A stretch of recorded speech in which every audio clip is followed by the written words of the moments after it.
Good morning everyone, this is Christy. Coming up next will be the success of anti-corruption of Singapore, one of the cleanest countries in the world. Singapore is widely recognized as a country with zero tolerance on corruption. The Transparency International Corruption Perceptions Index 2016 ranked Singapore as the 7th least corrupt country in the world.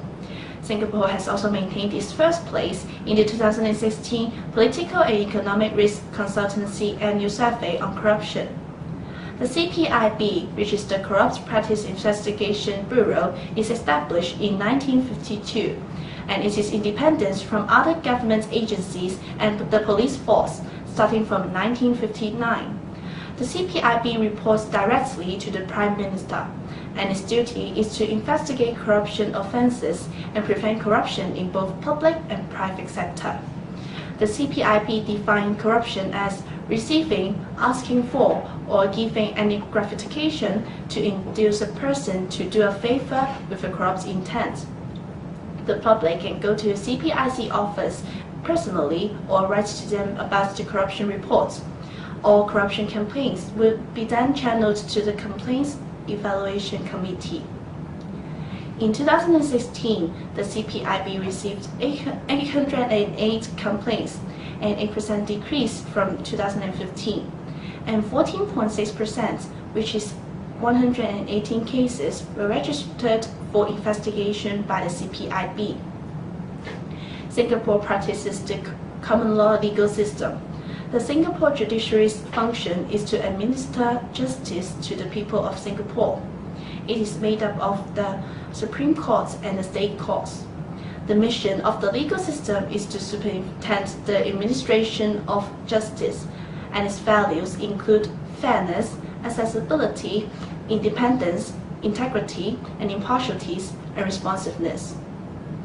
Under the Prevention of Corruption Act, any person convicted of an offence is liable to a fine of up to 100,000 Sing dollars, imprisonment for up to 5 years or both. Where the offences include a government contract or bribery of a member of parliament, imprisonment may be extended to 7 years.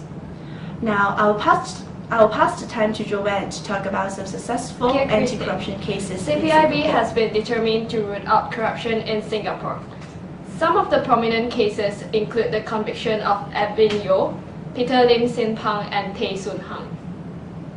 On 20th of February 2014, Edwin Yeo, the former head of Field Research and Technical Support for the Corruption Practice Investigation Bureau, was sentenced to 10 years in Changi Prison for stealing 1.76 million in government's funds. He has stolen 1.7 million between 2008 to 2013 and used it for gambling. Next, on 25th of October 2013, Peter Lim Sin Pang, the former head of Singapore Civil Defence Force, was found guilty of corruption for favouring IT-related government tenders to certain companies in exchange for sexual favour. As the head of CDI, he granted winning tenders to the companies of at least 3 female executives in exchange for sexual favours. He was sentenced for 6 months imprisonment in Changi Prison.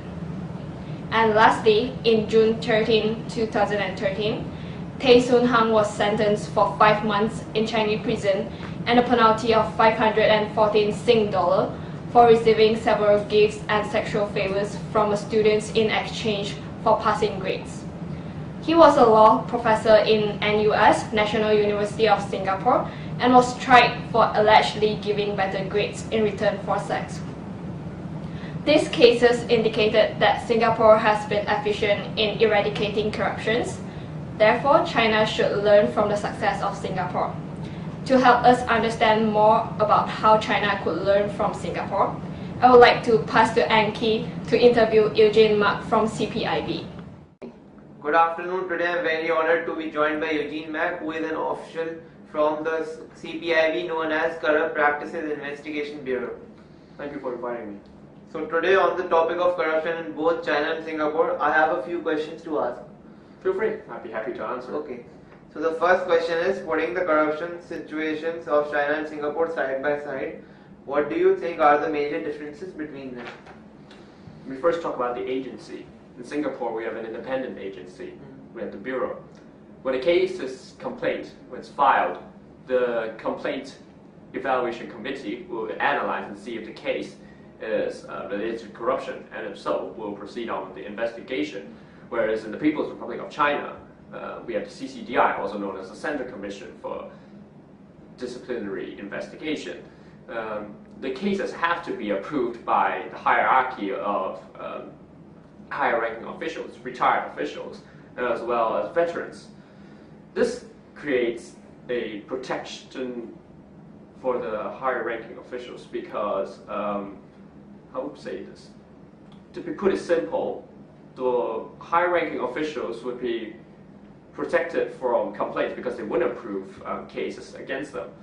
And again, in terms of the people, Singaporeans are more willing and more active to report against corruption because they're not afraid of being gone after, and also the government is quite transparent so that they know what is going on inside the government. Whereas China, they hide everything in their party records. So my next question is, what do you think that there is that China can learn from Singapore? So a former deputy director, Taman Lik, has said, there are 5 essential factors to Singaporeans fighting corruption. Firstly, our political climate is opposed against corruption.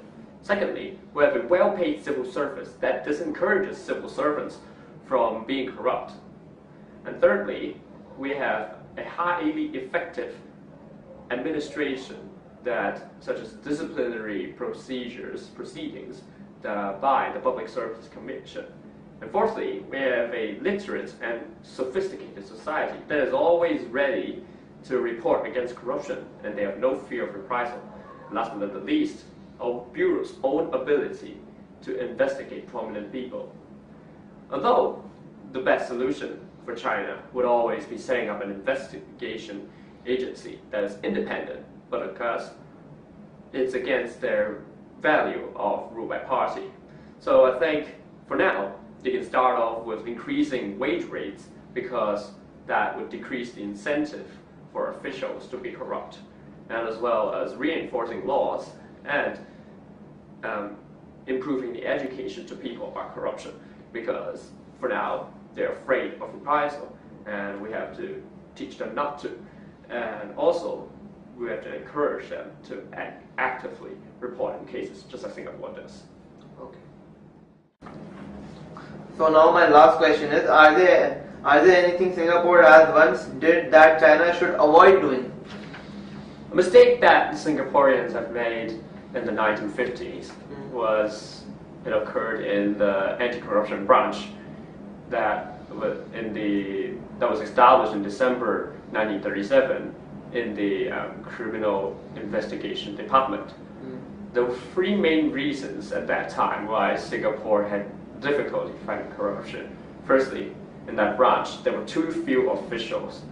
The manpower was just not enough. Secondly, fighting corruption was never their priority because there are many other different tasks to do other than just fighting corruption. And thirdly, like Ms. Elizabeth Choi has said in the past, that we are too weak and feeble because there are just too many cases and too few officials to deal with the corruption.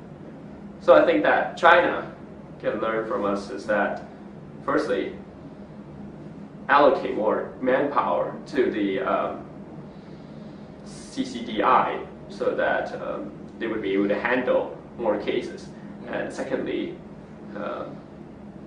reinforce the priorities inside the CCDI so that it would focus on anti-corruption instead of spreading its attention to other areas. Alright, I see. So in all, we can see how Singapore has earned its rank of 7th in the Transparency International's Corruption Perception Index 2016, and how China can, based on Singapore's case, improve its own. Once again, thank you for joining us today. No problem.